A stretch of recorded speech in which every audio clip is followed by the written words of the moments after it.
Frank Zamboni, who worked on cars and refrigeration with his brothers, introduced the first ice resurfacing machine in 1949. He received a patent in 1953. The Zamboni shaves a thin layer of ice. Meanwhile, jets of water clean the ice. Finally, a towel spreads the warm ice-making water, leaving behind a smooth sheet of ice. When the machine resurfaces the ice, it is capable of removing close to 2,500 pounds of compacted snow, while it can leave behind about 1,500 pounds of water.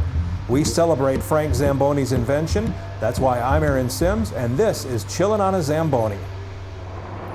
It's been 20 months and 13 days since they took the Zamboni away.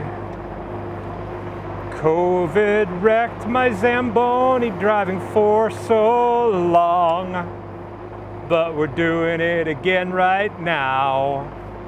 I am so excited to get back and drive the Zamboni at UW Milwaukee Panther Arena and have some conversations with some of the Admirals players. It's going to be a lot of fun.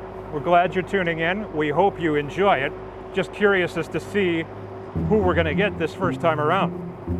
And look at there. It's the guy the coaches call the Big Show, Michael McCarron. Mac, how you doing? Good, how are you? You want to go for a spin? Oh yeah, let's do it. Let's do it. What's up, Aaron? My first time on one of these. Doesn't that strike you funny?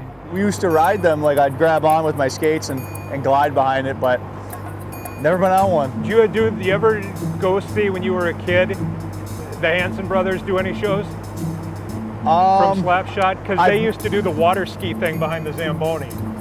Yeah, no, I've actually met them a couple times, like at tournaments. They were there for us to like. How old were you? Younger, like 10, 11 when I got to meet them. So did you know who they were? In a sense, yes. I wasn't really allowed to watch the movie, but right. You know, I had an older brother who we got around that sometimes when we wanted to see a movie we wanted to, but. You grew up in Michigan. Yeah. Where at? I grew up, part of my growing up, it was in Macomb, Michigan, and then we moved to Grosse Pointe. Which is a Detroit suburb. Both of them are Detroit suburbs, yeah. I grew up playing for Honey Baked and Bell Tire, and we played teams like Little Caesars and Victory Honda. Lucky to grow up in a hockey town and a hockey market. Obviously, Detroit Red Wings were fantastic. Well, yeah, you grew up at the right time to be a Red Wings fan. Yeah, so I think that's what made all my buddies play, like in the neighborhood. It was just a hockey town, and it was great to grow up there. Pretty similar to here. Living where you did you have any of those guys as neighbors, or did anybody, you know? Yeah, so my dad and mom's, their best friend growing up in high school, they were next door neighbors to Nick Lidstrom.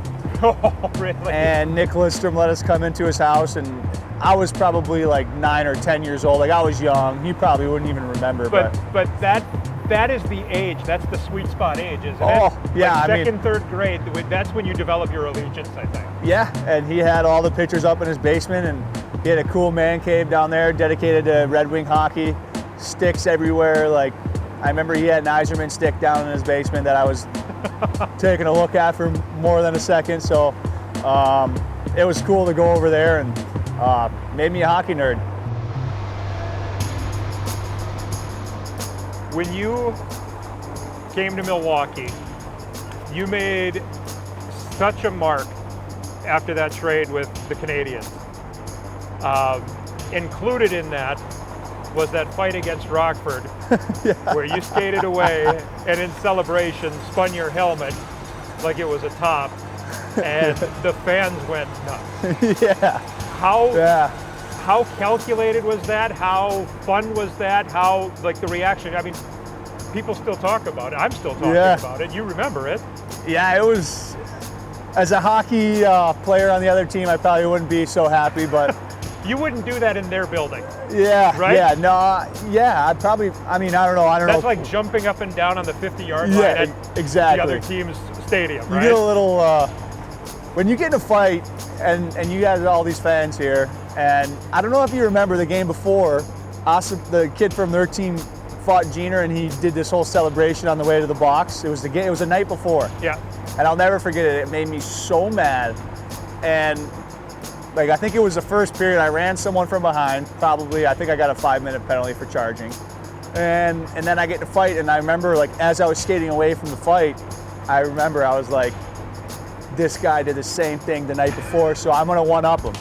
So then I didn't think about ever spinning my helmet. It never crossed my mind until I did it, and I'm like, oh no, like I'm gonna get in trouble for this one. But we had such a close group that I wasn't gonna let anybody show up our boys, and I wanted to answer the bell and make sure that we're no one to mess with. That's the night I think Carl Taylor said that he started calling you the Big Show. Yeah. Right? Yeah.